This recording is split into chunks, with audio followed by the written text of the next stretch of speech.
Okay, have you ever left a party or maybe just a simple conversation, and the second you're alone, that silence just feels like medicine? You weren't even having a bad time necessarily, but you feel completely and totally wiped out? Well, if that sounds familiar, I want you to hear this. You're not broken, you're not antisocial, and you are definitely not alone. So today, let's get into this very real thing called social fatigue. This question, it just hits the nail on the head, doesn't it? It's this weird paradox. You laughed, you made connections, you might have genuinely enjoyed the people. So why does your body feel like it just ran a marathon you never even signed up for? Just understanding this feeling, it's one of the most validating things you can learn about yourself. All right, so first things first, let's put a name to this feeling, because this isn't just in your head. No, it has real, actual symptoms that show up in your body and in your mind. And just look at these. They cover the whole spectrum, right? You've got the physical side, where you literally feel like you could sleep for a week, or maybe you get super irritable, just snapping at people you love. And then there's the mental stuff. Oh man, the overthinking, replaying every little thing you said, wondering if it landed right. These are all classic, textbook signs that your social battery is completely in the red. So the big question is, why? Why does this happen? Well, it turns out that all that exhaustion is actually the result of an incredible amount of invisible work happening inside your brain every single time you talk to another person. I want you to think of your brain like a computer. During a conversation, it's not just running one program. It's like you've got 10 browser tabs open, you're streaming a video, and you're running a full virus scan all at the same time. That's what's going on up there. You're not just hearing words. You're reading facial expressions, interpreting tone, monitoring body language, all while trying to say the right thing yourself. It burns a massive amount of cognitive energy. So yeah, no wonder you feel drained. And a huge part of that mental workload comes from this thing called social masking. This is basically when you're not just being you, you're actively performing you. You're changing how you speak, you're trying to match the energy in the room, you're constantly managing how other people see you. It's like you're running two versions of yourself at once, the real you and the you that you think everyone else wants to see. And you can see the difference right here, side by side. It's just night and day. When you're masking, all your focus, all your energy goes into that performance. The result? Total depletion, burnout. But when you can just show up as you are, your focus shifts to actual, genuine connection. And that can actually recharge you instead of draining you. And this isn't just a metaphor, This intense mental work has a very real physical kickback. See, your nervous system, it can't always tell the difference between putting on a social performance and facing a genuine survival threat. So it does what it's built to do. It pumps your body full of stress hormones like cortisol and adrenaline. And that fight-or-flight chemical cocktail is exactly what leaves you feeling so physically and emotionally wiped out later. Okay, so we've looked at what's going on inside our heads, but let's zoom out for a second, because the world we live in today has some pretty unique ways of draining our social batteries that just didn't really exist a few decades ago.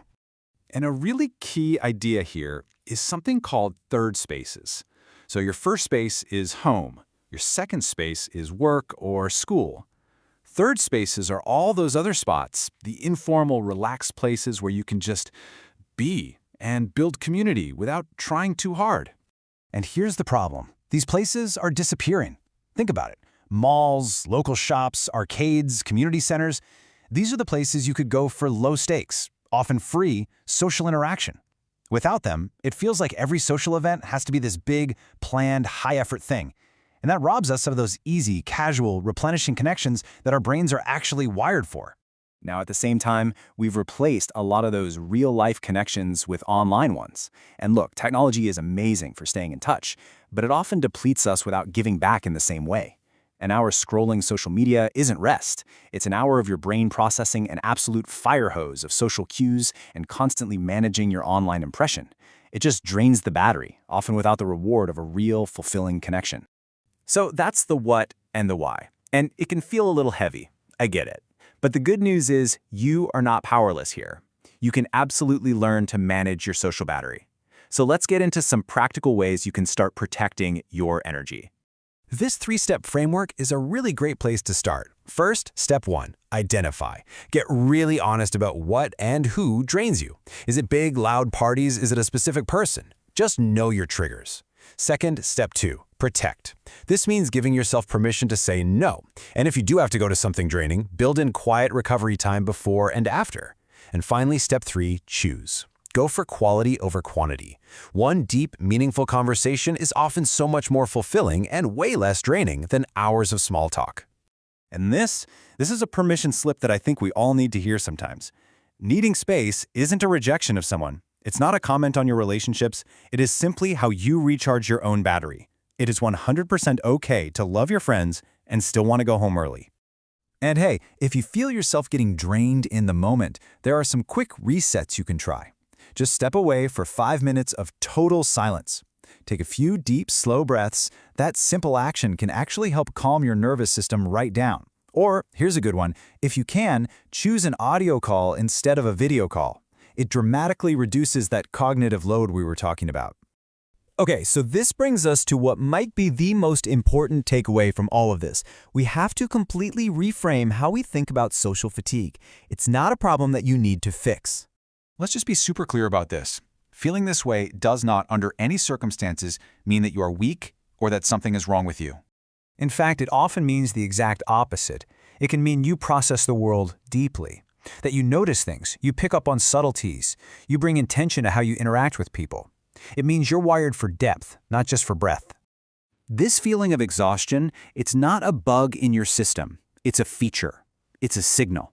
It is your body giving you honest, crucial data about your own capacity, your needs, and your limits. And when you stop fighting that signal and you actually start listening to it, everything changes. So the real question isn't, how do I stop feeling drained? It's this. Now that you understand this about yourself, how will you build a life that actually works for you? A life that honors your energy,